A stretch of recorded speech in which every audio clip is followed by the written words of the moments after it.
Welcome everyone to another edition of Sports Sunday. First off, I want to apologize for the delay in our latest video of our Sports Sunday series. There were two main reasons for this. One, we wanted to wait for at least the beginning of the 2019 British Open to get underway. The second round is going to actually be happening shortly, considering that it's in Northern Ireland and they're 5 hours ahead of where we're at. The first tee times for the second round are going to be happening soon. And then also, number two, we wanted to try out a shorter version of our videos here as well. Usually our Sports Sunday videos are around 10 to 15 minutes, but we're trying to see if we can make it a little shorter and just to make it a little easier to follow. If you would prefer us to have like maybe around 5 minutes or so for our videos, give or take, could be 3, 4, 5, 6 minutes, something along those lines. Let us know your verdict in the comments below. With that underway, we'll get started with our analysis of the first round of the British Open. It's definitely a lower quality of play than I expected, especially from Rory McIlroy and Tiger Woods.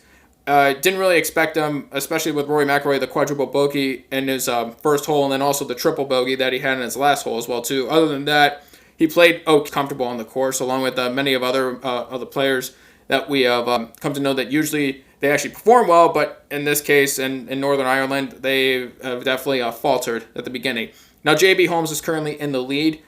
Do I expect him to actually end up winning? No, but Francesco Molinari, the defending champion as well too, I don't see him eventually making a comeback. He was towards the bottom of the leaderboard, around 1 over is around the cut, I believe it's at right now. I don't see Tiger or Rory or even Duval actually ended up shooting. It was a dismal 91, unfortunately for him too, so I just don't see them making it past the cut. Not too many really just memorable shots during the day. I guess maybe it was just a lack of practice. I don't know how much weather would have contributed to the lack of quality of play, at least consistently throughout the field. But I would just like to see if there was any silver lining so far. No, obviously there's still 3 days left to play.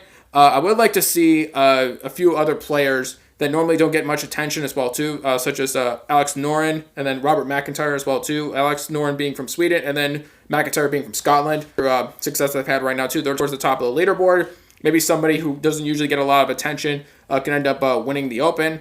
And then also there's a gentleman from Thailand. I'm going to pronounce his name wrong, so it's Kiradech Mfi Banrat. I think in the Masters, I believe it was, or I think either the Masters or the U.S. Open, he performed well initially, but then he faltered towards the end. But hopefully this time, being just 3 under now too, maybe we could just see him. Maybe we could see an underdog winning. Maybe that's the only silver lining I see up to this point. Again, there's still 3 days left to play. Maybe an underdog can eventually end up taking the British Open and actually winning. But hopefully the play improves too, even heading towards the final day for that as well. Moving on now to after the All-Star weekend, we're in the second half of the MLB season. Just a quick analysis of what we see happening right now.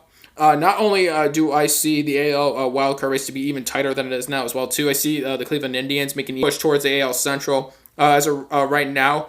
Before today's game, they were 4 games behind the Twins for first place. So they have been covering a lot of ground, even after losing 2 out of 3 to the Twins when they just came off the All-Star weekend. They still have found a way to bring themselves back within to the division title race there. And then also for the National League, I definitely expect some teams now too, like quite a few of them are 500. I see more of them actually making a second round push, or I should say a second half push. Especially some of the teams I would like to say too is the Cardinals. I would like to see most likely to make more of a second half push.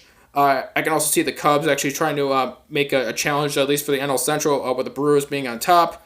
NL West, definitely see the Giants starting to improve significantly. And then also Giants, Diamondbacks, probably going to end up still being mediocre, but the Dodgers probably will end up still winning the NL West. But in terms of the Giants, and the Giants maybe be able to challenge for a wild card spot.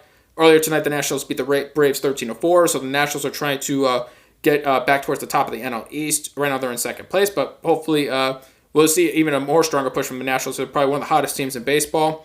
Over the past 35 games or so, too, I think they're around 25-10 or something like that. So they're definitely one of the best playing teams in baseball as of late. So definitely see title races heading towards the second half. Probably the Yankees will hold on to AL East. The West most likely will still be with the Astros. And as for the NL West, we said with the Dodgers. But other than that, too, they're definitely up in the air. So it's definitely going to be a fun second half of baseball. Also, thank you to everybody for what we said.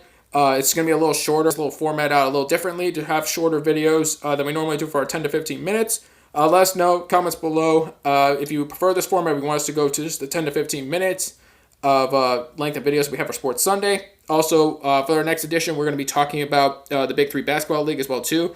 Just being in their third season right now as well, too, what we think of the future of the league and what we think we do to improve it. So stay tuned for that for our next edition of Sports Sunday. Thank you again to everybody for watching. Our next stream will be Friday night, 8:45 p.m. Eastern Standard Time. We'll let everybody know we'll be streaming on our Twitter at VerdictSquadNow. Most likely will be our poll winner, NBA Live 19. If it changes, we'll let you know on our Twitter. Rest of our social media links will be in the description below. Thank you again, everybody, for watching, and we will see you guys tomorrow.